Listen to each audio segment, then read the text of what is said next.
আস্তে আস্তে আস্তে আস্তে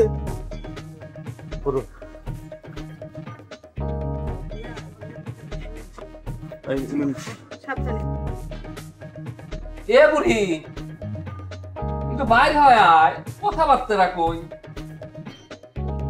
আমার দম বন্ধ হয়ে আসতেছে। ওদের কি হলো না হলে শয়তানটা কোনো খোঁজ খবরও দিল না। শোনো, আর মন খারাপ করে বসে থাকা লাগবে রে, মিষ্টি আনার ব্যবস্থা করো। নাকি গরু খাসি মারবা? হ্যাঁ ওগো, আমি বড় মা হচ্ছি, বড় মা। আগুরি করে এই এদিকে আয়। ভাবতে ভাবতে নাম রাখবি রে? কি করছ? তার মানে আমি ফুপি হতে যাচ্ছি। ওরে সোনি বাবা, কি আনন্দ লাগছে। আস্তে বাচ্চারা কিন্তু নায়কের মতো দেখতে হবে, আর বাচ্চারা কিন্তু আমার মতো দেখতে হবে একদম। খুব বেশি মজা লাগতেছে, কি আনন্দ লাগতেছে। ঘরে বসে বলছো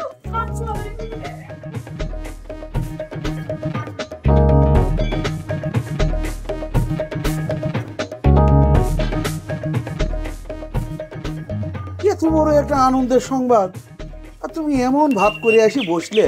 আমি তো ভয়ে অস্থির, মনে করেছিলাম যে বিশাল কিছু একটা সর্বনাশ হয়ে গেছে। আচ্ছা ডাক্তার, তুমি কি মিষ্টি খাওয়ানোর ভয়ে নাকি? না রে হাসু, সত্যি সত্যি সর্বনাশ হয়ে যাইতো। বড় ভাই চেম্বারে তালা দিয়ে যে কি সর্বনাশের হাতে রক্ষা করেছে। ডাক্তার তো আমাকে করছিল, আমি যে চিন্তা করেছিলাম সেই ওষুধটা যদি আমি ফুলমতি খাওয়াইতাম তাহলে পরে সবকিছু ধ্বংস হয়ে যেত। এখন আমার শরীরের ভিতর কাঁপতেছে রে হাসু। তুই এই সাইনবোর্ডটা এখনই খুলে ফেলা। নিজের সর্বনাশের হাতে রক্ষা পায় বড় ধরনের শিক্ষা হয়ে গেছে। চিকিৎসার নামে মানুষের জীবন নিয়ে আর খেলা যাবে না রে। এখন খালি সবার কাছে একটা কথাই আমি কব, উপযুক্ত ডাক্তার ছাড়া কারো কাছে চিকিৎসা করাবেন না। খোল সাইনবোর্ডটা, এখনই খোল।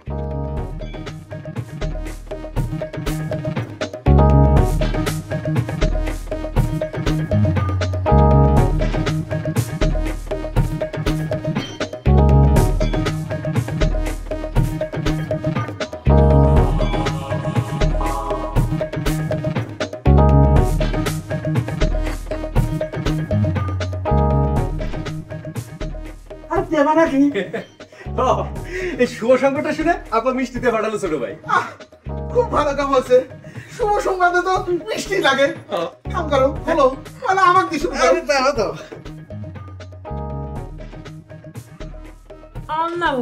আরে খা।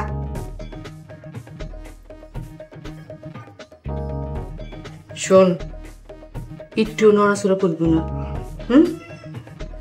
ডাক্তার কয়ে দিছে 3 মাস বিছানা ছাড়া যাবে না। তোর কারো কোনো চিন্তা করা লাগবে না, তুই খালি আল্লাহ আল্লাহ করবি। আল্লাহ যেন আমাদের 7 রাজার ধনরা সুস্থ রাখে, বুঝছিস?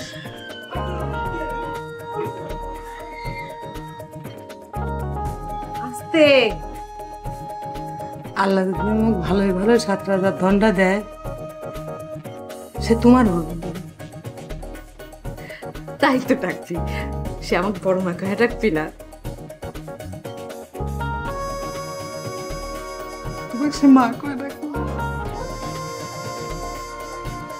আমি করছি, সে তোমাকে মা করে ডাকবে।